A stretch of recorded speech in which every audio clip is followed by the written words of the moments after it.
The Philadelphia 76ers announced that Joel Embiid is going to be missing the first week of the season, as well as he's going to be not playing any more back-to-backs. That is from the horse's mouth himself, Joel Embiid. Now, Philly has been very mum on the details. Even head coach Nick Nurse doesn't feel like he is in the total know about the extent of the plan for Joel Embiid and what the extent of this recent injury is. Now, of course, the question is, was he hurt in the Olympics? Is this due to the Olympics? Because we know that this guy, Joel Embiid, has had injury problems throughout his entire career. To add further insult to injury, Joel Embiid has announced that he will no longer be playing back-to-backs for the foreseeable future or even for the rest of his career. And it sounds like the plan is to essentially save Joel for the playoffs. The problem is, with that mindset, this still doesn't save you from freak accidents. Freak accidents happen.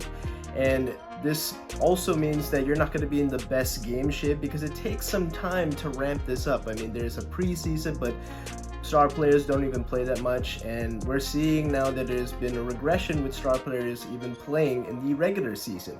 So they come in, they're trying to go all in for the playoffs and see how the seeding is, and they don't even care about how the Sixers will finish this season in terms of the regular season standings. The other problem is that I find with this doesn't help with the chemistry, because we already know that Paul George is joining the Philadelphia 76ers, and his debut with the Sixers is also delayed due to a bone bruise in his knee that he suffered in the preseason. So that's another part. Thankfully for the Sixers, the rest of the roster is mostly unchanged. I mean, Andre Drummond is kind of the incremental part, backup center, but that's important as well. But the main thing is, how does Joel work with Paul George, and how does Tyrese work with Paul George, and then how does Paul George work with the other two? That is going to be the question. And with essentially punting the regular season, this puts them in a precarious situation.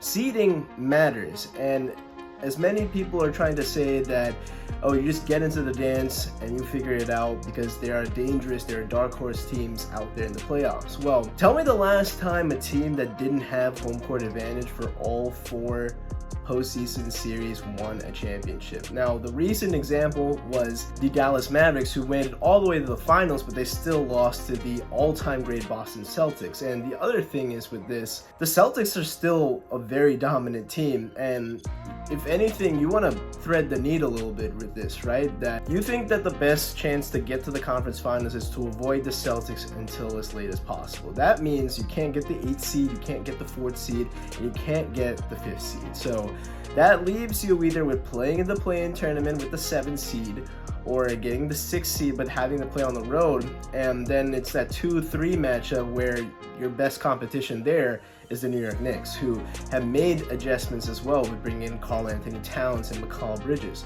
And I think that matchup is probably your best shot, either to get the 2 seed or the 3 seed, and then you even, without home court advantage, we saw last year that this Sixers team gave the Knicks a big scare, 4-2, and could have easily been Game 7. But the addition of Paul George, I think, kind of does outweigh the addition of Karl-Anthony Towns and Mikal Bridges. Now, on paper, I think the Knicks do have more depth, but the Sixers still have a puncher's chance. I mean, Joel Embiid, when healthy, is one of the best players on the planet.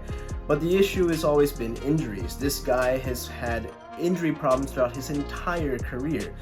Starting off the first 2 years of his career, he was out with knee and foot injuries, complications with that. Even though he was drafted in 2014, he didn't make his rookie debut until 2016. And since then, he's missed time in and time out, stint after stint, due to various injuries suffered on his body. As of now, Joel Embiid has played in just 48% of eligible games in his entire career. Think about that, 48%.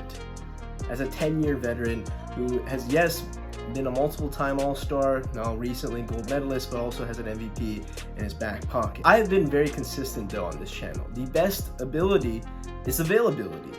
I get on guys like Anthony Davis, Zion Williamson, Kawhi, Paul George even, and now especially Joel Embiid. And it's very frustrating to see a player with so much God-given talent that he fails to be healthy consistently throughout his entire career.